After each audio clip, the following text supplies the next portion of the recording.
ஆண்டும் நடைபெற இருக்கின்ற இந்த இயக்கத்தினை பசுமை தாயகம் சார்பிலே மருத்துவர் அன்புமணி ராமதாஸ் அவர்கள் இதோ இங்கே துவங்கி வைக்க வருகை தந்திருக்கின்றார்.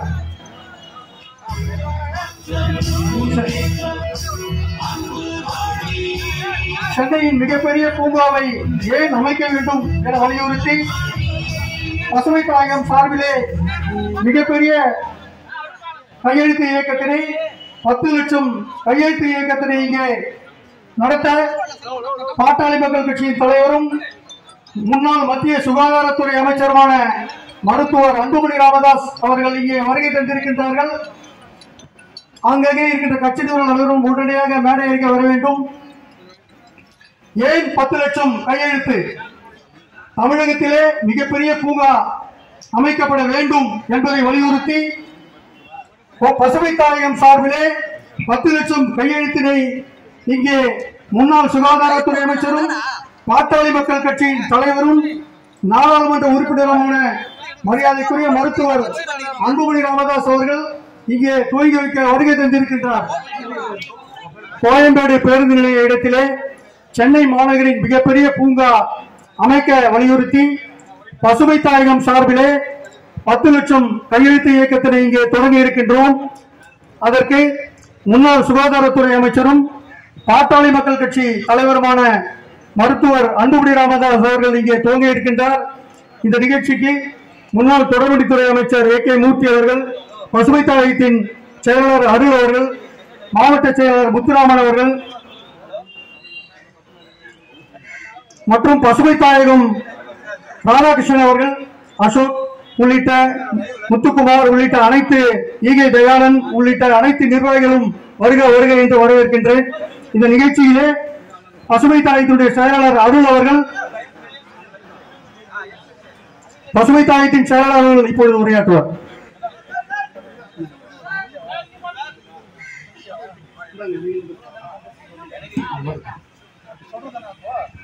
வணக்கம்.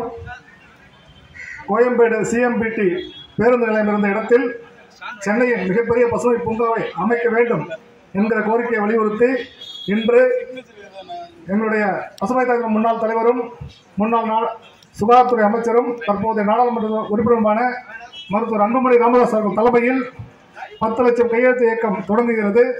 இந்த நிகழ்ச்சி மிக மிக முக்கியமான ஒரு நிகழ்ச்சியாகும். இந்த நிகழ்ச்சிக்கு வந்திருக்க அனைவரையும் வருக வருக என்று வரவேற்கிறேன். சென்னை நகருக்கு ஒரு மிகப்பெரிய பூங்கா தேவை. ஏன் தேவை என்றால், சென்னையில் ஒரு பெரிய பூங்கா என்பது இல்லை. பல்வேறு நகரங்களில் 1000 ஏக்கர், 800 ஏக்கர், 250 ஏக்கர் என்று பூங்காக்கள் இருக்கும்போது, சென்னை மாநகரில் இருக்கக்கூடிய மிகப்பெரிய பூங்கா என்பது, மக்கள் அணுகத்தக்க பூங்கா என்பது செம்மொழி பூங்கா. அதனுடைய அதிகபட்ச பரப்பளவு என்பது 20 ஏக்கர் மட்டும்தான். அதே போன்று அடுத்த பூங்காவான அண்ணாநகர் பூங்கா என்பது வெறும் 15 ஏக்கர் மட்டும்தான். எனவே சென்னையில் பெரிய பூங்கா இல்லை என்பதால் இங்கே ஒரு பூங்கா அமைக்க வேண்டும் என்று நாங்கள் கேட்டுக்கொள்கிறோம். அதற்காக இந்த கையெழுத்து இயக்கத்தை தொடங்குகிறோம். அது மட்டும் இல்லாமல் சென்னையில் தொடர்ந்து பசுமை பரப்பு குறைந்து கொண்டே வருகிறது. ஒவ்வொரு ஆண்டும் குறைந்து கொண்டே வருகிறது. கடந்த 60 ஆண்டுகளில் இங்கே ஏராளமான நீர்நிலைகளும் பசுமை பரப்புகளும் அழிக்கப்பட்டுள்ளன. இந்த நிலையை மாற்ற வேண்டும் என்பது எங்களுடைய ஒரு கோரிக்கை. மூன்றாவதாக, சென்னையில் மிக அதிகமாக தொற்றா நோய்கள் அதிகமாகிக் கொண்டே இருக்கின்றன. தொற்றா நோய் என்பது இருதய பிரச்சனைகள், மாரடைப்பு சம்பந்தப்பட்ட பிரச்சனைகள், நீரிழிவு போன்ற பிரச்சனைகள் அதிகமாகின்றன. இதற்கும் இந்த பசுமை இல்லாதது ஒரு காரணமாக இருக்கிறது. அடுத்ததாக, இங்கே அதிக வெப்பம் ஆண்டுக்காண்டு அதிகரித்துக் கொண்டே இருக்கிறது.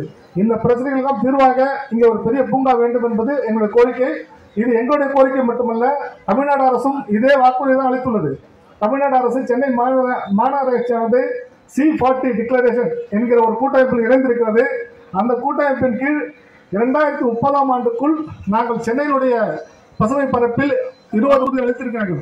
அதே போன்று முதலமைச்சர் வெளியிட்டிருக்கக்கூடிய சென்னை கிளைமேட் ஆக்ஷன் பிளானிலும் தனிநபர் பசுமை பரப்பை நாங்கள் பொதுவெளியை தொடர்ந்து 25% 30வது ஆண்டில் 35, 40 என்று ஒவ்வொரு 5 ஆண்டுகளுக்கு ஒரு முறையும் அதிகரித்துக் கொண்டே செல்வோம் என்கிற வாக்குறுதி அளித்திருக்கிறார்கள். இந்த வாக்குறுதி நிறைவேற்றப்பட வேண்டும் என்றால் அதற்கு மிக முக்கியமாக 2 வேலைகள் செய்யப்பட வேண்டும். ஒன்று, சென்னை முழுவதும் இருக்கிற பொது இடங்களையும் பொதுவெளிகளையும் அதிகமாக்க வேண்டும், பாதுகாக்க வேண்டும், பெருக்க வேண்டும்.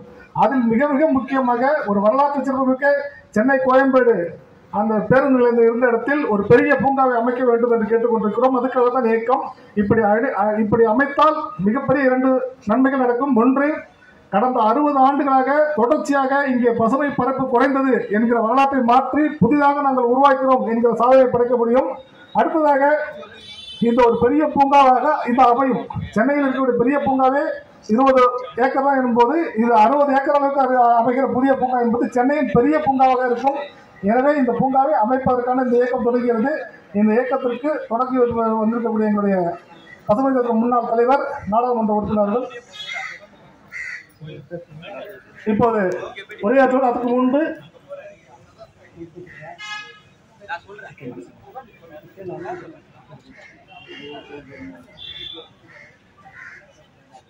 எனவே இந்த கையெழுத்து இயக்கத்தை தொடங்கி வைக்கும் விதமாக எங்களுடைய முன்னாள் தலைவர்களை பேச அழைக்கிறோம், சிறப்புரை ஆற்ற அழைக்கிறோம். அதற்கு பிறகு அவர்கள் அந்த கையெழுத்துக்கு தொடங்கி வைக்கும் விதமாக கையெழுத்திடுவார்கள். தொடர்ந்து பொதுமக்களுக்கு அந்த துண்டு பிரசுக்கு வழங்கி விழிப்புணர்வு ஏற்படுத்துவார்கள். இந்த நிகழ்ச்சி இன்றிலிருந்து ஒவ்வொரு நாளும் சென்னையின் அனைத்து பகுதிகளிலும் இது தொடர்ச்சியாக பசுமை தாய்த்தால் நடத்தப்படும். இப்போது எங்களுடைய சிறப்பு தலைமை தாங்கிறது நம்ம எங்களுடைய முன்னாள் அமைச்சர்களை பேச அழைக்கிறோம்.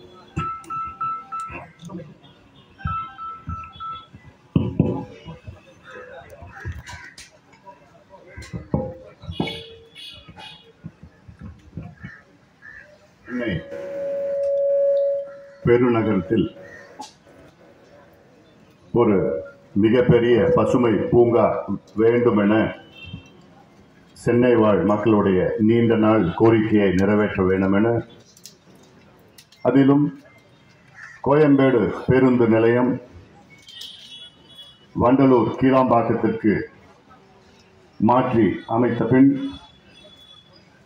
இப்போ இருக்கின்ற கோயம்பேட்டு பேருந்து நிலையத்தில் அந்த பசுமை பூங்காவை அமைக்க வேண்டும் என கோரிக்கையை வலியுறுத்தி தொடர்ந்து பசுமை தாயகமும் பாட்டாளி மக்கள் கட்சியும் பல அழுத்தங்கள் அரசுக்கு தொடர்ந்து கொடுத்து வருகிறது. அதன் தொடர்ச்சியாக இன்று இந்த கோரிக்கையை நிறைவேற்ற வேண்டும் என 10 லட்சம் கையெழுத்து இயக்கத்தை இன்று தொடங்குகிறோம். முக்கியமான இந்த நிகழ்வில் கலந்து கொண்டு என்னுடன் வருகை தந்திருக்கின்ற முன்னாள் மத்திய ரயில்வே துறை இணை அமைச்சர் A.K. மூர்த்தி அவர்களும், பசுமை தாயகத்தின் மாநில செயலாளர் தம்பி அருள் அவர்கள், மாவட்ட செயலாளர் முத்துராமன் அவர்கள், ராதா அவர்கள், S.K. சங்கர் அவர்கள்,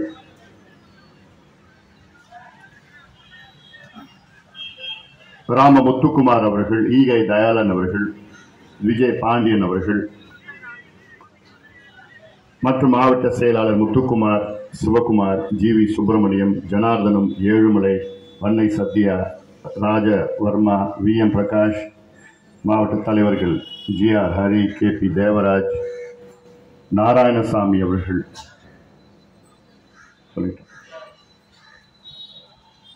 மற்றும் குமரவேல், புரசை அன்பு, ஸ்வீட் ஹரிகிருஷ்ணன், சதீஷ்குமார், சண்முகம், பாலு தேவர் அவர்கள், பகுதி செயலாளர் தனசேகர், புஷ்பராஜ், சசிகுமார், காசி, மதன்குமார், பாலமுருகன், சக்திவேல்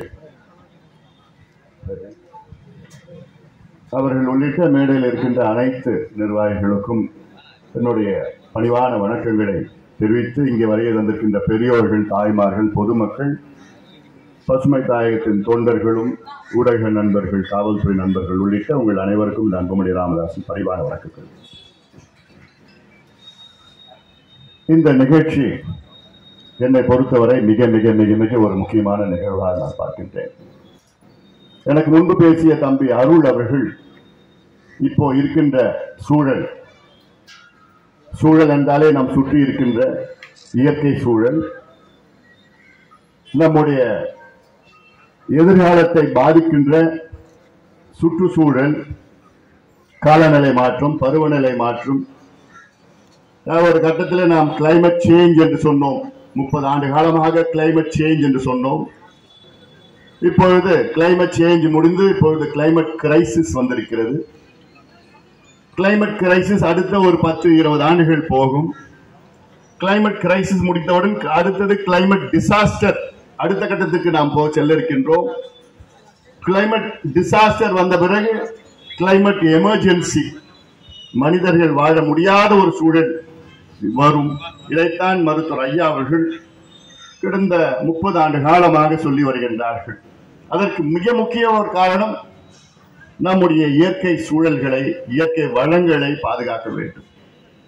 இதை ஏன் முக்கியமாக நான் சொல்கின்றேன் என்றால், கடந்த 67 67 தான் அளவுகோல் என்னை பொறுத்தவரை தமிழ்நாட்டிற்கு அளவுகோல். ஏன்னா 67க்கு முன்பு தமிழ்நாடு நல்லா இருந்தது.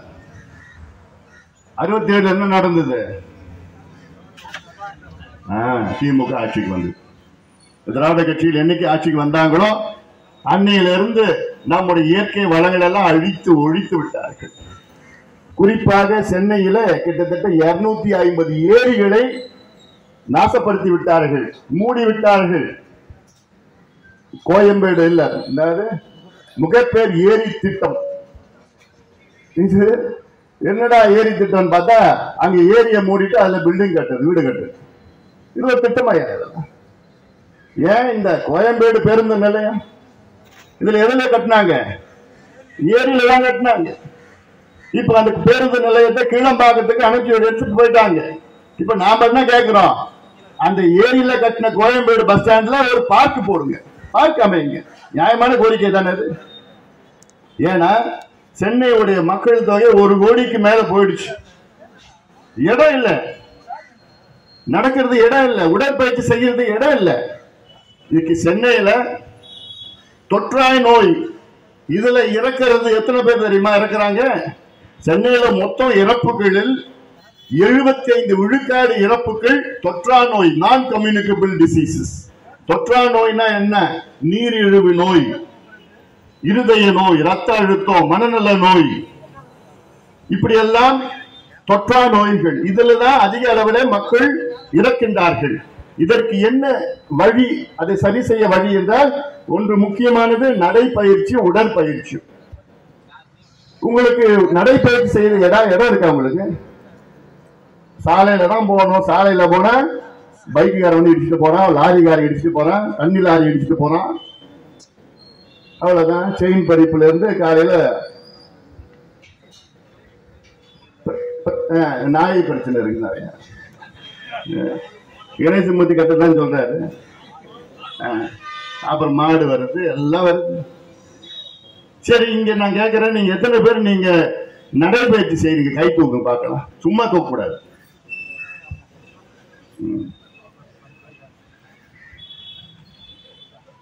சரி, ஏன்னா நான் சொல்லியிருக்கிற ஒரு மருத்துவராகவும் நான் சொல்றேன், ஒரு முன்னாள் சுகாதாரத்துறை அமைச்சராக நான் சொல்லிட்டு இருக்கிறேன். இன்னைக்கு இருக்கின்ற இளைஞர்கள் மத்தியில் மிகப்பெரிய ஒரு பிரச்சனை உடல் பருமன், ஒபிசிட்டி. எல்லாமே அந்த ஜங்க் ஃபுட்ல சாப்பிட்டு ஒபிசிட்டி. சின்ன 15 வயசு, 17, 18, 20 வயசு. இந்த ஒபிசிட்டினால சமீப காலத்துல 22 வயது, 18 வயது, 19 வயது சின்ன சின்ன பிள்ளைங்களுக்கு ஹார்ட் அட்டாக் வருது, மாரடைப்பு. ஹார்ட் அட்டாக் வந்து இறக்கின்றார்கள். அந்த அளவுக்கு வந்துடுச்சு.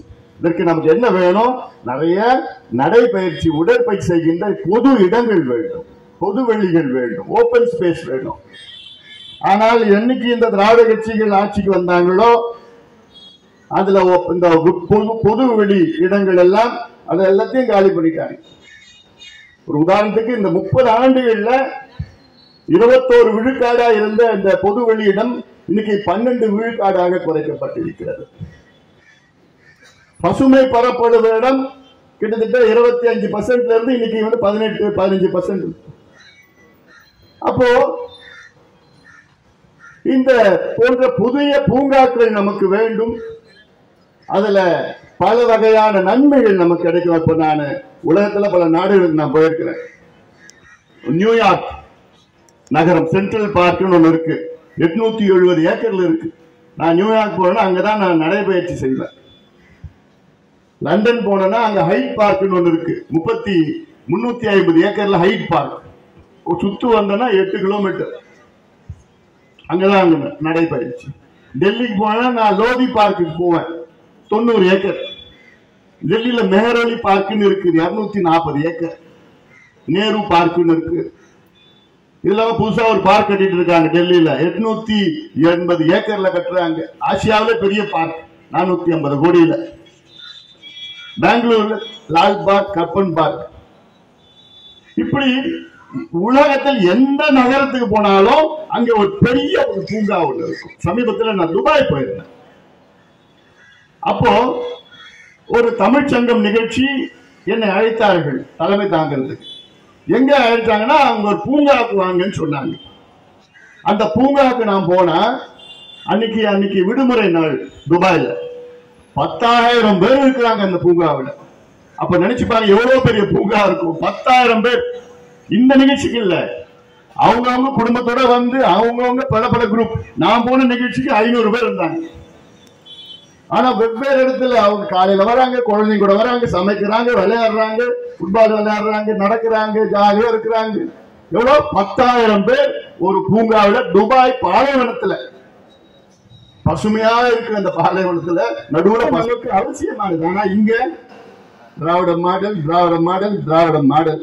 என்னத்த மாடல்? அம்பாசிடர் மாடல் தான், பழைய மாடல். ஆமா, இதெல்லாம் பண்ணுங்கயா, இதெல்லாம் மக்களுக்கு வேணுங்க, அதெல்லாம் அவசியமானதுயா. எங்களுக்கு நீங்க மாலு வணிக வளாகம்லாம் வேணாம், அதெல்லாம் கட்டினதுலாம் போதும். மல்டிபிளெக்ஸ் சினிமாலாம் எங்களுக்கு வேண்டாம். ஐடி பார்க்கிங் இங்கெல்லாம் வேண்டாம், டெல்லியில கட்டிட்டு போ. சென்னைக்கு எங்களுக்கு வேண்டியது green space, breathing space. Chennai நகரத்துக்கு ஒரு பிரீதிங் ஸ்பேஸ் வேணும். இந்த பூங்கா மூலமாக சென்னையில எவ்வளவு பெரிய பூங்கா தெரியுமா இருக்கு? இப்போ எத்தனை பூங்கா இருக்கு தெரியுமா சென்னையில? மொத்தம் 850 பூங்காக்கள் தோராயமா இருக்கு. இந்த 850 பூங்காக்கள் 800 பூங்காக்கள் 1 ஏக்கர், 1.25 ஏக்கர், 1.5 ஏக்கர், 2 ஏக்கர் அதிகபட்சம். 800 பூங்காக்கள் 1 ல இருந்து 2 ஏக்கர், 1/2 ஏக்கர், அவ்வளவுதான். அதுல 50 பூங்காக்கள்ல மீதி இருக்கிற ஒரு 5 ஏக்கர், 7 ஏக்கர், 8 ஏக்கர். அதுல ஒரு 5 பூங்கா தான் 10 ஏக்கருக்கு மேல இருக்கு. சென்னையில பெரிய பூங்கா எத்தனை ஏக்கர் தெரியுமா? 18 ஏக்கர். செம்மொழி பூங்கா, தொல்காப்பியர் பூங்கா ஒண்ணு இருக்கு. அதுல யாரும் உள்ள போக முடியாது, நடக்க முடியாது. ஏன்னா அது மியாவாக்கி ஃபாரஸ்ட் போட்டு ஒரு அடர்த்தியா அங்க யாரும் வேற பயன்படுத்த முடியாது.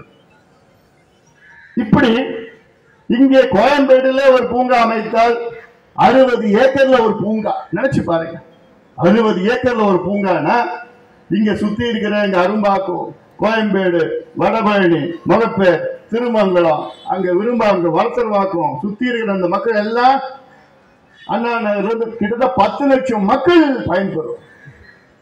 பயன்படுத்துவாங்க. ஏன்னா நேரா மெட்ரோல இருந்து நேரா இறங்கினா பூங்கா, சின்ன சின்ன பசங்க விளையாடுவாங்க. ஏன்னா அவர் இடமே இல்ல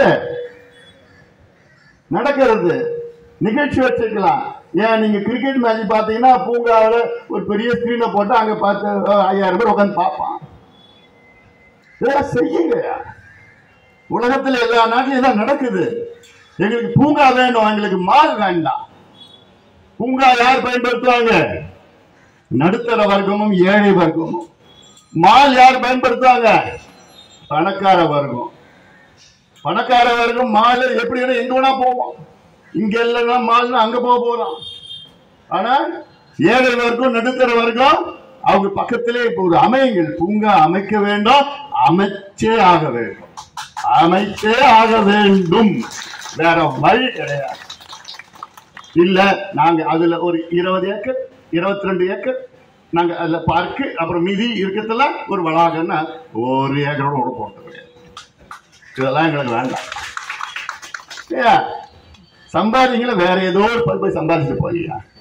இதை விட்டுடுங்க, மக்களுக்கு விடுங்க. எவ்வளோ எல்லாத்துலயுமா கொள்ளடிக்கணும்? நீங்க எல்லாத்துலயுமே கொள்ளடிக்கணும்.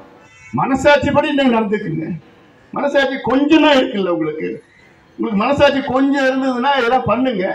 நான் முதலமைச்சர் கிட்ட கேட்கிற ஒரு வேண்டுகோள், மாண்புமிகு முதலமைச்சர் அவர்களே, தயவு செய்து கோயம்பேடு இந்த பேருந்து நிலையம் இருந்த இடத்தில் 60 ஏக்கரில் பொது பசுமை பூங்காவை அமையுங்கள். காலங்காலமா உங்க பேர் சொல்லும். அந்த பூங்காவுக்கு உங்க அப்பா பேரோட வச்சுட்டு போங்க, ஒன்னும் பிரச்சனை இல்லை. காலங்காலமா அவர் பேரும் சொல்லும். இது எவ்வளவு பெரிய யோசனை நான் கொடுக்குறேன். ஜனாதிபதி வச்சு வந்து கையெழுத்து பில்டிங் வெட்டிட்டு போனா பண்ணுங்க, எங்களுக்கு வேணும், அதுதான் வேணும். சென்னையில இப்ப என்ன நிபுணர்கள் என்ன சொல்றாங்க, இன்னும் ஒரு 10 வருஷம் 5 வருஷம் 10 வருஷத்துல மழை அதிகமா பெய்யுமா. இப்பயும் பாத்தீங்கன்னா தமிழ்நாட்டுடைய சராசரி மழை 950 மில்லிமீட்டர், சென்னையுடைய சராசரி மழை 1050 மில்லிமீட்டர், 100 மில்லிமீட்டர் அதிகம். அதே நேரத்தில் இன்னும் ஒரு 20-30 மில்லிமீட்டர் கூடுதலா பெய்யும். ஆனா எப்படி 1 மணி நேரத்தில் பெய்ஞ்சதுன்னா என்ன தண்ணி தேக்கி வைக்க முடியும்? எங்க போவோம்? தண்ணி கடலுக்கு தான் போவோம். அதனால இது போன்ற திறந்த வெளி இடங்கள், ஓபன் ஸ்பேஸ் வேணும். ஓபன் ஸ்பேஸ்னா மழை பெய்ஞ்சுன்னா உள்ள தங்கும், தண்ணி தேங்கி நிற்கும். இல்ல வாரத்தெல்லாம் கடல்ல போயிட்டு நாம தான் எல்லாம் அப்படியே பெரிய அருவி ஜீவிகள் என்ன கடல்ல தண்ணி விட்டுடுவோம், அப்புறம் கடல்ல இருந்து தண்ணி எடுப்போம்.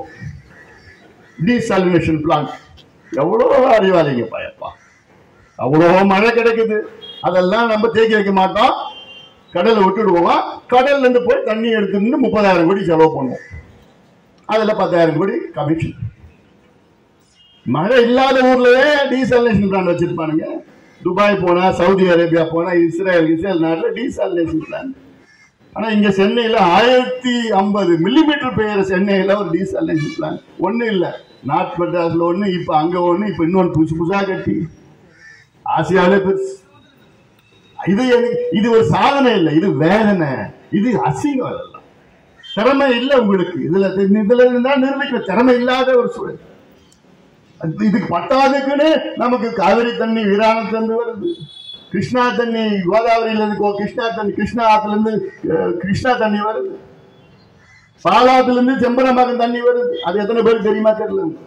பாலாறுலாம் அங்க செம்பரம்பாக்கம், அதுல காவிரி பாக்கம் ஏரியில இருந்து அங்க இருந்து வடிஞ்சு செம்பரம்பாக்கத்துக்கு வருது. இது வேணாம், அப்புறம் நம்ம வேலையை பார்க்கலாம். முதலமைச்சர் அவர்களும் இந்த துறை சார்ந்த அமைச்சர் சேகர் பாபு அவர்களுக்கு என்னோட வேண்டுகோள், அப்புறம் நகர்ப்புற உள்ளாட்சி அமைச்சர் கே நேரு அவர்களுக்கும் என்னுடைய அன்பான ஒரு வேண்டுகோள், தயவு செய்து இந்த மக்களுடைய கோரிக்கையை ஏற்றுக்கொள்ளுங்கள். இது ஏதோ அன்புமணி சொல்றது மட்டும் கிடையாது. அன்புமணி போன்ற கிட்டத்தட்ட இது சென்னையில் உள்ள 30 லட்சம் பேருடைய கோரிக்கை. அவங்களுடைய கோரிக்கையை ஏற்று இந்த கோயம்பேடு பேருந்து நிலையம், அங்கே இதுக்கு முன்பு ஏரியாக இருந்த கோயம்பேடு பேருந்து நிலையத்தை இப்பொழுது அதிலே ஒரு பூங்காவை அவசியமாக பசுமை பூங்காவை நீங்கள் அமைத்து சென்னையில் உள்ள, நீங்க சொல்லிருக்கீங்க ஒரு இலக்கு, கிளைமேட் ஆக்ஷன் பிளான், காலநிலை செயல் திட்டம், சென்னை 2030க்குள்ள நாங்கள் இது செய்வோம், 2040க்குள்ள செய்வோம், 2050க்குள்ள அது செய்வோம். அப்போ இதெல்லாம் ஒரு தொடர்ச்சி, தொடக்கம் செய்தால்தான் அதெல்லாம் நடக்கும். சும்மா பேப்பர்ல மட்டும் நாங்க அதை செய்வோம் இதை செய்வோம், நீங்க தேர்தல் வாக்குறுதி கொடுத்த போது பண்ணாதீங்க. இது முக்கியமானது, இது அவசியமானது. அதுக்காக தான் இன்னைக்கு 10 லட்சம் கையெழுத்து இயக்கத்தை தொடங்குகிறோம். எதுக்கு இந்த இயக்கம்னா உங்களுக்கு விழிப்புணர்வு ஏற்படுத்துவது. நீங்க ஒவ்வொருவரும் அரசுக்கு அழுத்தம் கொடுக்கணும். நாங்க செய்வோம், தொடக்க உங்களுக்கு செய்ய சொல்லுவோம், நீங்க அதை செய்யணும். இது இந்த திட்டம் இது எனக்கு வேண்டிய திட்டமோ, ஏகேஎம்க்கு வேண்டிய திட்டமோ, இல்ல அருளுக்கு வேண்டிய திட்டமோ, அதெல்லாம் கிடையாது. எல்லாத்துக்கும் வேண்டிய திட்டம், மக்களுக்கு வேண்டிய திட்டம், ஏழை எளிய மக்களுக்கு வேண்டிய திட்டம்.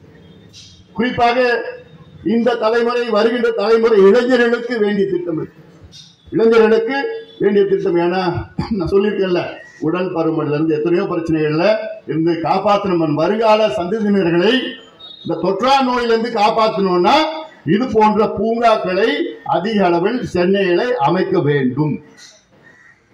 இது முதலமைச்சர் அவருடைய கடமை, துறை அமைச்சர்களுடைய கடமை. இதற்கு நீங்கள் ஒத்துழைச்சு, உங்களோட ஒத்துழைப்புனா என்ன, நீங்க கையெழுத்து வாங்குங்க.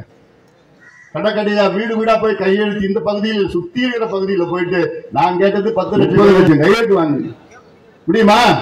நிச்சயமா முடியும். மக்கள் யாருமே யோசிக்க போறது கிடையாது. பூங்காவா கையெழுத்து போறையா, ஏன்னா அதுதான் வேணும். அதாவது தயவு செய்து மக்களுக்கு எது தேவையோ அதை செய்யுங்க. உங்களுக்கு என்ன தேவையோ அதை செய்யாதீங்க. உங்களுக்கு தேவை அங்க இருக்கிற மால், மல்டிபிளெக்ஸ், காம்ப்ளெக்ஸ் இதெல்லாம் வேண்டாம். அடுக்குமாடி குடியிருப்பு அதெல்லாம் எங்களுக்கு வேண்டாம். மக்களுக்கு தேவை அங்க இருக்கிற இடத்துல ஒரு பசுமை பூங்கா, கிரீன் பார்க். 60 ஏக்கர்ல அது கிரீன், ஒட்டுமொத்த இடத்துலயும் கிரீன் பார்க் அங்க அமைக்க வேண்டும் என அரசாங்கத்திடம் மீண்டும் மீண்டும் நாங்கள் கோரிக்கை வைக்கின்றோம். இந்த கோரிக்கையை நிச்சயமாக முதலமைச்சர் அவர்கள் நிறைவேற்றுவார், அறிவிப்பார். எனக்கு நம்பிக்கை இருக்கிறது. வருகின்ற சுதந்திர தின அன்னைக்கு முதலமைச்சர் இந்த அறிவிப்பை வெளியிடுவார் என்று எங்களுக்கு நம்பிக்கை இருக்கிறது. அது அவசியமாக செய்ய வேண்டும் என்று நாங்கள் கோரிக்கை வைக்கின்றோம். அதனால்தான் இந்த 10 லட்சம் கையெழுத்து இயக்கம். இதில் கலந்து கொண்டிருக்கின்ற அத்துணை பசுமை தாயம் கட்சி நிர்வாகிகளுக்கும் பொதுமக்களுக்கும் ஊடக நண்பர்களுக்கும் என்னுடைய வணக்கங்களை, நன்றிகளை தெரிவிக்கின்றேன். அன்பு ஊடக நண்பர்கள் வணக்கம். இன்று சென்னையில் பசுமை தாயம் மாற்றப்பட்ட கோயம்பேடு பேருந்து நிலையத்தில் ஒரு பொது பசுமை பூங்கா அமைக்க வேண்டும் என 10 லட்சம் கையெழுத்து இயக்கம் தொடங்கப்பட்டிருக்கிறது. இந்த கோரிக்கை இந்த பகுதி மக்கள் கிட்டத்தட்ட 30 லட்சம் மக்களுடைய கோரிக்கை. சென்னையில அதிக அளவில் பூங்காக்கள் வேண்டும். காரணம், கடந்த 30 ஆண்டுகளில் சென்னையில் உள்ள பொதுவெளி இடங்கள், பப்ளிக் ஸ்பேஸ் மற்றும் பசுமை பரப்பளவு, கிரீன் கவரேஜ் இது 50 விழுக்காடு குறைந்திருக்கிறது. 50 விழுக்காடு. Reduction of public spaces and green coverage in Chennai in the last 30 years.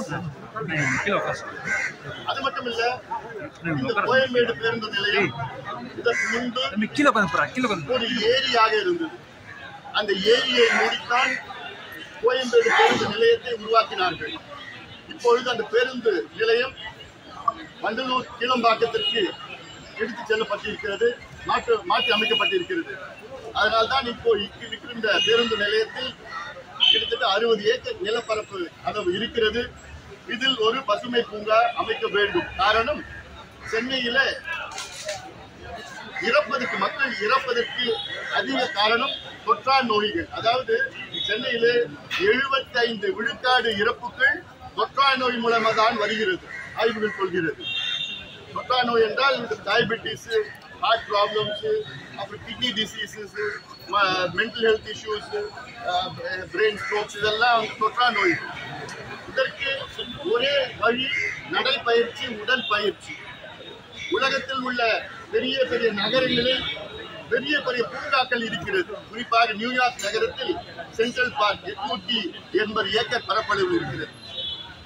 லண்டனில் ஹைட் பார்க் 350 ஏக்கர் பரப்பளவு. டெல்லியில லோதி பார்க் கிட்டத்தட்ட 90 ஏக்கர். நேரோலி park 240 acre. பெங்களூர்ல கபடி பார்க் 200 ஏரியை மூடிட்டு அடுக்குமாடி குடியிருப்பு. வள்ளுவர் கோட்டம் ஏரியில் தான் கட்டியிருக்கிறாங்க. கோயம்பேடு பேருந்து நிலையம் ஏரியில தான் கட்டியிருக்கிறாங்க. நேரு ஸ்டேடியம் ஏரியில தான் கட்டியிருக்கிறாங்க. இப்படி பல திட்டங்கள் வந்து ஏரியில கட்டியிருக்கிறாங்க. ஏன்னா அந்த ஏரியுடைய மதிப்பு இந்த கட்சிகளுக்கு தெரியல. வருங்காலத்துல இன்னும் மோசமா இருக்க போகுது. சோதனையான காலம். Climate change, global warming, climate crisis, climate disaster, climate emergency எல்லாம் நம்ம பார்க்க போறோம். அதனால அதற்கு தயார் நிலையில் இருப்பதற்கு ஆயத்தமாக இருக்கணும். வந்ததுக்கு அப்புறம் நாங்க வந்து 500 ரூபாய் கொடுக்குறோம், 3000 ரூபாய் வீடு கொடுக்குறோம், 2000 ரூபாய் கொடுக்கறது பெருசு கிடையாது. அரசு முன்பு தடுக்கணும். வெள்ளம் நிச்சயமா இந்த ஆண்டு வரப்போகுது. அதை எப்படி தடுக்கணும், எப்படி செய்யணும், இது போன்ற பொது இடங்களில், பொது வெளி இடங்கள் அதிகமா உருவாக்கணும். அதனால இந்த போற திட்டங்களை செயல்படுத்த வேண்டும் என்று முதலமைச்சர்கிட்டையும் நான் கேட்டுக்கிறேன். நான் நிச்சயமா முதலமைச்சர் இதை அறிவிப்பார் என்று நான் நம்புகின்றேன். நன்றி. தமிழகத்தை பசுமை மாற்றம் மேற்கொண்டு வருவதாகவும் பசுமை பரப்பு அதுல வந்து அக்கௌண்டபிலிட்டி வேணும். முதல்ல சும்மா சொல்லிக்கலாம், நாங்க நட்டோம், எங்க நட்டீங்க என்னன்னு அதெல்லாம் சொல்லுங்க, சொல்லுங்க. நாங்க ஆய்வு பண்ணிருந்தோம். நடனம், எங்களுடைய கோரிக்கை நடனம், அவசியமானது நடனம். அதில் ஆனா அது நடனம் பேர்ல வந்து அதுல நிறைய ஊழல் நடந்தது. பேருந்து கட்டணத்தை உயர்த்த போக்குவரத்துறை இல்ல அது வந்து நான் இதுல வேண்டாம். அப்புறம் மேற்கு தொடர்ச்சி மலையை பாதுகாக்க வேண்டியது ஒரு அவசியம் இருக்கு அப்படின்றாங்க. வயநாடு நிலச்சரிவுக்கு பிறகு நம்ம கவனம் செலுத்தணும். வெஸ்டர்ன் காட்ஸ் ரிப்போர்ட்ட மாநில அரசுகள் ஏற்கல. இதுல தமிழக அரசு உடனடியாக செய்ய வேண்டியது மேற்கு தொடர்ச்சி பாதுகாப்பு. தமிழ்நாட்டுக்கு தண்ணீர் கொடுப்பதே மேற்கு தொடர்ச்சி மலைகள் தான். காவிரியா இருந்தாலும் சரி, வைகை ஆறா இருந்தாலும் சரி, தாமிரபரணி ஆறா இருந்தாலும் சரி, பாலாறு, எல்லா ஆறுகளும் வந்து மேற்கு தொடர்ச்சி மலையிலிருந்து தான் வருது. இந்த குசத்தலை தவிர இதை பாதுகாப்பு.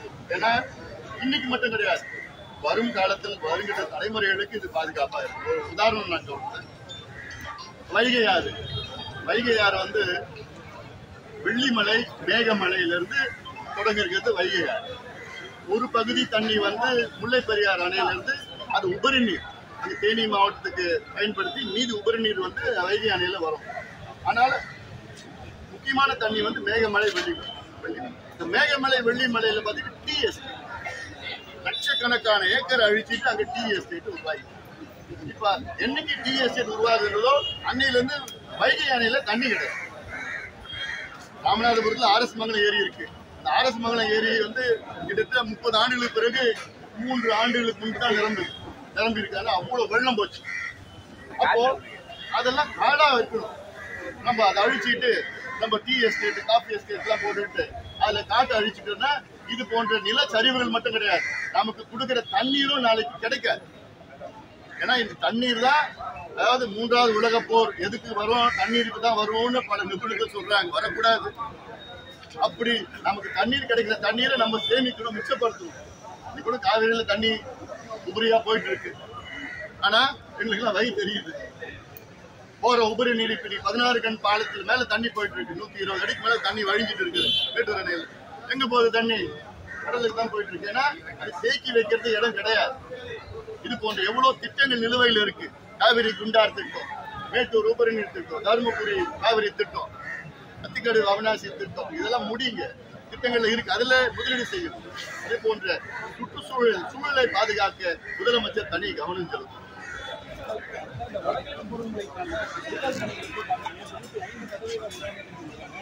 வடகிழக்கா தென்மேற்குக்கே ஒண்ணுமே செய்யல. இப்ப நீங்க போய் பாருங்க, காவேரியில தண்ணி போகுது. நீ சென்னைக்கு சொல்றீங்களா, நீங்க தமிழ்நாடு சொல்றீங்களா? சென்னை இல்லையா? சென்னையில நீங்க பாக்கதானே போறீங்க. அதுக்கப்புறம் போய் ஒரு வீடா போயிட்டு 3000 ரூபாய் கொடுக்குறேன், 5000 ரூபாய் கொடுக்குறேன்னு சொல்ல போறேன். எவ்வளவு நாங்க எங்கேயாவது நாம் விரும்பும் சென்னை செயல் திட்டம் நாங்க கிட்டத்தட்ட 7 ஆண்டுகளுக்கு முன்பு நான் கொடுத்துருக்கோம். 8 ஆண்டுகளுக்கு முன்பு கொடுத்துருக்கோம். சமீபத்தில் கூட அதை கொடுத்துருக்கிறோம். ஆனாலும் அதை பத்தி இவங்களுக்கு அக்கறை கிடையாது. என்னென்ன செய்யணும், தடுப்பு நடவடிக்கை என்னென்ன செய்யணும், அதெல்லாம் எவ்வளவு திட்டங்கள் கொடுத்துருக்கோம். மல்டிபிளெக்ஸ் சினிமா காம்ப்ளெக்ஸ், அதுக்கப்புறம் அடுக்குமாடி குடியிருப்புகள், இதெல்லாம் வேண்டாம். அதுக்கு நிறைய இருக்கு, இடம் இருக்கு. அதுக்கெல்லாம் இந்த இடத்துல கட்ட வேண்டாம். ஏன்னா தமிழ்நாடு அரசு சொன்னது காலநிலை செயல் திட்டம், கிளைமேட் ஆக்ஷன் பிளான். இதுல வந்து 2030க்குள் இந்த பசுமை பரப்பளவை அதிகப்படுத்துவோம், பொது வெளி இடத்தை அதிகப்படுத்துவோம், இதெல்லாம் சொல்லியிருக்கின்றார்கள். தமிழ்நாட்டினுடைய சராசரி மழை 950 மில்லிமீட்டர், கப்பன் பார்க் 220 ஏக்கர், இப்படி எல்லாம் ஒவ்வொரு நகரத்தில் இருக்கிறது. ஆனால் சென்னையில பெரிய பூங்கா செம்மொழி பூங்கா, அது வந்து கிட்டத்தட்ட ஒரு 15-17 ஏக்கர் தான் இருக்கு. நமக்கு வேண்டியது மிகப்பெரிய பூங்கா வேண்டும். அங்கே நடுத்தர மக்கள், ஏழை மக்கள் அதை பயன்படுத்துவார்கள். ஆனால் அரசாங்கம் அங்கே நாங்கள் வணிக வளாகம் கட்டுவோம், அப்புறம் வந்து இந்த 99 விழுக்காடு எல்லாம் நாங்க வந்து நிறைவேற்றிட்டோம். மறுபடியும்